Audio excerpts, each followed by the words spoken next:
पुणे येथील हडपसरमध्ये महापुरुषाची विटंबना करणाऱ्या युवकावर कठोर कारवाई करावी या मागणीसाठी साताऱ्यातील राष्ट्रीय महामार्गावर हिंदुत्ववादी संघटनांचा रस्ता रोको. महामार्गावरील वाहतूक काही काळ खोळंबली. मेढा महाबळेश्वर रस्त्यावर आंबेघर येथे कार व दुचाकीच्या अपघातात दुचाकीवरील 2 युवकांचा दुर्दैवी मृत्यू. मानखटाव विधानसभा मतदारसंघावर राष्ट्रवादी पाठोपाठ काँग्रेसचाही दावा. मान तालुक्यातील खडकी येथील एका 5 वर्षीय बालकाचा ताप व जुलाब असताना उपचार सुरू असताना मृत्यू झाल्याची दुर्दैवी घटना म्हसवड शहरात घडली. या घटनेमुळे म्हसवड शहरात एकच खळबळ उडाली. तर मृत बालकाच्या पालकांनी मुलाच्या मृत्यूची चौकशी करण्याची केली मागणी. जावली तालुक्यातील केळघर येथील आमदार शिवेंद्रराजे भोसले यांच्या कार्यकर्त्यांनी उत्तराखंडमधील केदारनाथालाच बाबाराजेंना मंत्रिपद मिळावे यासाठी घातले साकडे. जावली बँकेने आपले स्थान मुंबईत टिकवले. आमदार शशिकांत शिंदे यांनी जावली बँकेचे केले कौतुक. संस्थेने केलेली प्रगती कौतुकास्पद असल्याचे प्रतिपादन आमदार शशिकांत शिंदे यांनी केले. सातारा शहर अतिक्रमण मुक्त करा. सातारा शहरातील भाजपच्या पदाधिकाऱ्यांनी सातारा नगरपालिकेला दिले निवेदन व सातारा शहरातील राजवाडा परिसरातील अतिक्रमणे काढल्याबद्दल नगरपालिकेचे केले अभिनंदन. डेंग्यू प्रतिबंधासाठी नागरिकांनी सहकार्य करावे.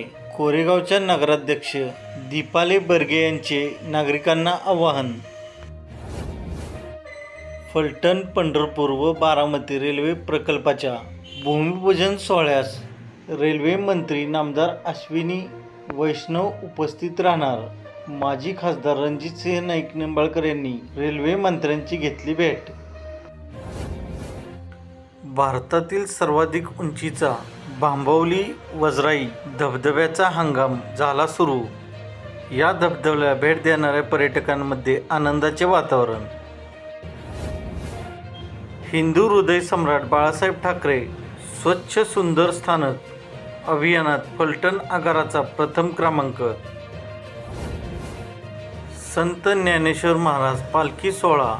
सातारा जिल्ह्यातील मुक्कामाची ठिकाणे लोणंद, तरडगाव, फलटण, बरड येथे असणार एकूण 5 मुक्काम. पालखीचे आगमन सातारा जिल्ह्यात 6 जुलै 2024 रोजी होणार आहे, तर 11 जुलै 2024 रोजी पालखी सातारा जिल्ह्यातून सोलापूर जिल्ह्यात प्रवेश करणार. पालखी सोहळ्यात सातारा जिल्ह्यात वारकऱ्यांच्या सोयीसाठी शौचालयाचे नियोजन. लोणंदमध्ये 13 ठिकाणी 1800 फिरते शौचालय. तरडगावमध्ये 17 ठिकाणी 1800 फिरते शौचालय. फलटणमध्ये 13 ठिकाणी 1800 फिरते शौचालय. बरडमध्ये 21 ठिकाणी 1800 फिरते शौचालय.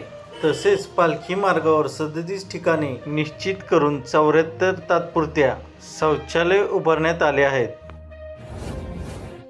सातारा जिल्ह्यातील मानमधून दिंडीचे आळंदीकडे प्रस्थान. या दिंडीमध्ये शेकडो वारकऱ्यांचा सहभाग. कोरेगाव नगरपंचायत रिक्त झालेल्या स्वीकृत नगरसेवकपदी प्रीतम सुरेश शाह यांची एकमताने करण्यात आली निवड.